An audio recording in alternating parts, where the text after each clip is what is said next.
Hi guys, just thought I'd do an update on how the pond's getting on today. It's been 5 days since I did that PP and then fluke solve. The fish are all looking a lot happier. Now they sulk for about 3 days.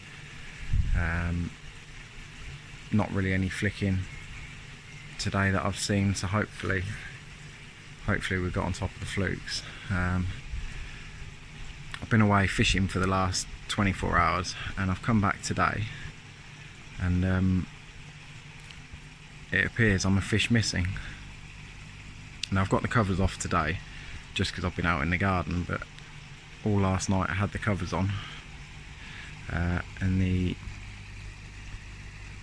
new Ginrin Chagoy that I had, it's not in here. I've spent ages looking just in case I'm going mad, but it is definitely gone.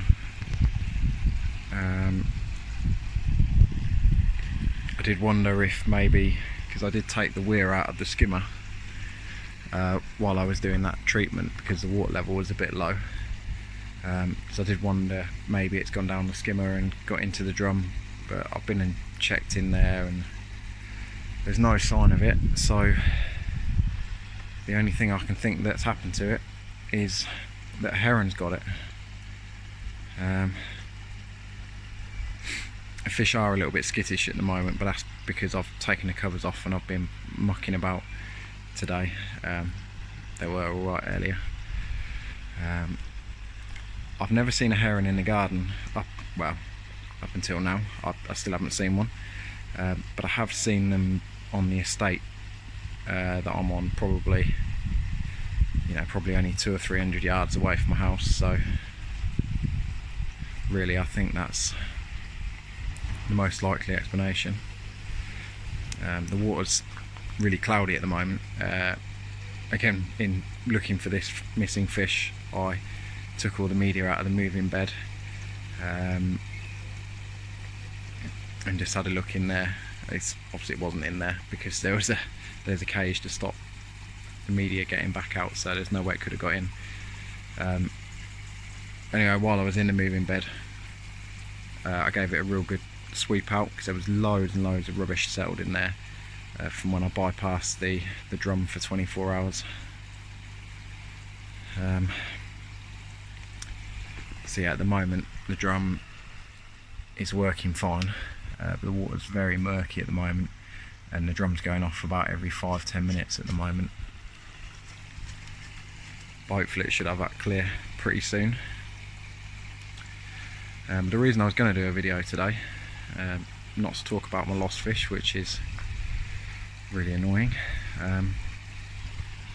but I've got myself a new dechlorinator. So this is a 36-inch Big Blue. It's from Coastal Koi, and there's a pre-filter here as well. I still need to attach it. They were good enough to PTFE tape all the threads as well, so it's just a case of attaching it together. The reason I've done this is because the other day I was having a look at my water report, and it seems they're now using chloramine in the area that I'm in. Although I wasn't getting any chlorine through, so it was showing on the test kit through my old dechlorinator. I just wanted to make sure I was, making sure I'm putting the best water I can into the pond. So in here is the catalytic carbon, not the normal carbon, which is especially designed for removing chloramine, which obviously I know is in my water. The actual water chemistry of my water has changed loads since last year.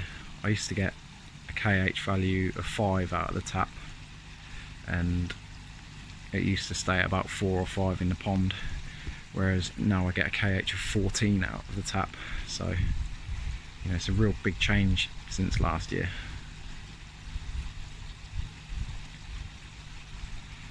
But anyway, fingers crossed I'll get this new dechlorinator hooked up and flushed through.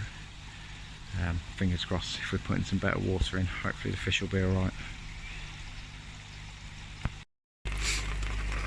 So I've got the unit in place behind the pond. I've still got a lot of tidying up to do behind here. Eventually I'll have some sort of screen up there, and I've still got this last coping to secure on as well. There's water running into it now. As you can hear, this hose pipe's making a weird noise. That's just the water filling up in that Big Blue and pushing the air out. I'm going to run that just down the overflow for a few minutes. They recommend running it to waste for at least half an hour, just to, in case there's any sort of black fines and sort of small bits of carbon in the dechlorinator, just to get rid of them. So I'll come back to you when I've flushed that out for a little while. So I'm just flushing the water through the Big Blue now. It's running mostly, you probably can't see it on there, but it's quite a black tint to it. The first little bit that came out was filthy. Anyway, I'll run that down the overflow for a little while. I'll let that run for probably half an hour, and then I'll connect the trickle in back up on the pond. So I've got it up and running again. So that's the pipe coming in. That's just a sediment pre-filter, and then I think this is a 36-inch unit, and I think it holds 9 kilos of catalytic carbon. And that's going back up into my shed. And then we're trickling into my moving bed just there. As you can see, after that PP treatment, the actual media in my moving bed is really nice and dark. Yeah, I've not actually measured the flow that's coming off that trickle. To be honest, it's about as slow as I can get it using the hose. I imagine it's probably less than half a litre a minute, probably more like a quarter of a litre a minute. I will actually measure it at some point. So that'll give me a good water change, and it's enough to keep up with what the drum's using.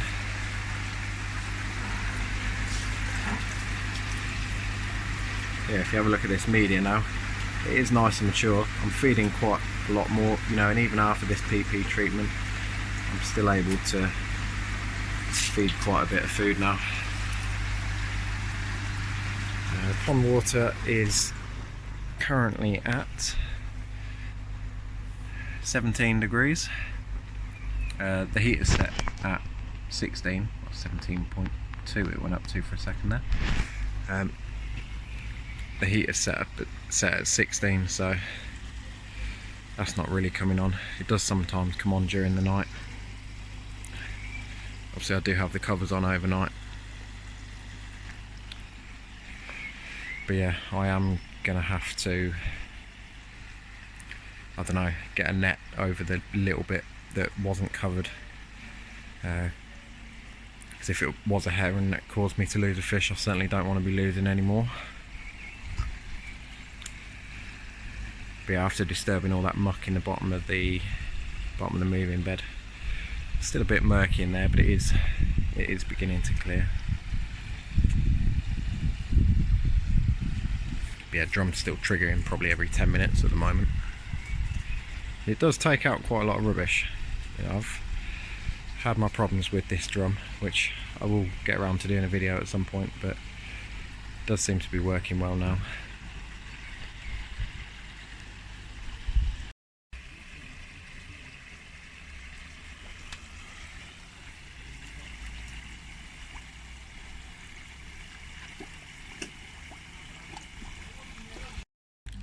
So this is my old 3-stage dechlorinator.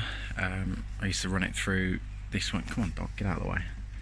I used to run it through this one and this 10-inch EA unit as well. I did used to use just the EA one, but I found no matter how slow I run it, it still let the chlorine through. But anyway, obviously I don't need these anymore. What I'll do is when we get to 2,000 subscribers, I'll do a competition and give that, possibly that as well away if somebody wants both of them or just that. But these are pretty good. The cartridges for them are pretty cheap, and they do work pretty well, so I didn't really get any chlorine coming through using those two together. You do have to change the cartridges on those reasonably regularly. Yeah, if you haven't already, make sure you like and subscribe, and we'll do a giveaway on that once we get up to 2,000. Right, so it's the next day now. As you can see, I've very temporarily covered that hole in the covers. So hopefully, if there was a heron, I'm not going to lose any more. Before anyone tells me that polystyrene's no good for the fish, it is only going to be temporary. I'm going to get a net sorted as soon as possible, but you know, I didn't want to come down to have another fish missing this morning. Fish are all hungry. The heater hasn't even been on last night. It has been coming on some mornings because we're still having really cold nights, but it's not costing a lot, and we're up at 16 degrees at the moment. You see the fish are all hungry again now. Yeah, the only other thing that could have happened to that fish is when they all come right up to the window, it is possible it could have got knocked out. Possibly the dogs could have got it or something like that, or I don't know, a bird or something while it was lying on the floor. As I say, I wasn't here for 24 hours, so I don't really know. So a quick update on the heater. It's a little bit muddy. I need to give that a bit of a wipe down. But yes, this one's working really well. I've not had any problems with this at all.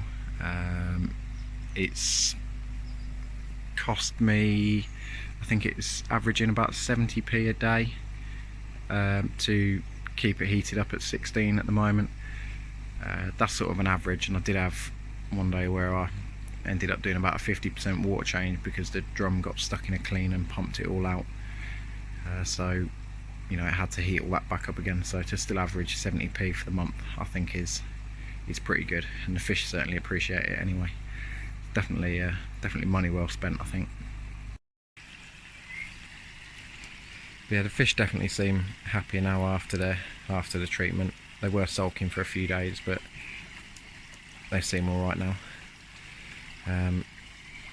Doesn't seem to have knocked my filters back too much. I'm not sure if that's because I didn't get the full 4 hours of the PP. Still feeding sort of between about 100 and 120 grams of food a day. I'm hoping I'll be able to start feeding a little bit more soon, but still trying to take it a little bit steady. Anyway, thanks for watching this video, guys. I'll try and keep doing regular videos if I can, just to update you on what I'm up to. So if you could hit that like button and subscribe if you haven't already, I'll see you on the next one.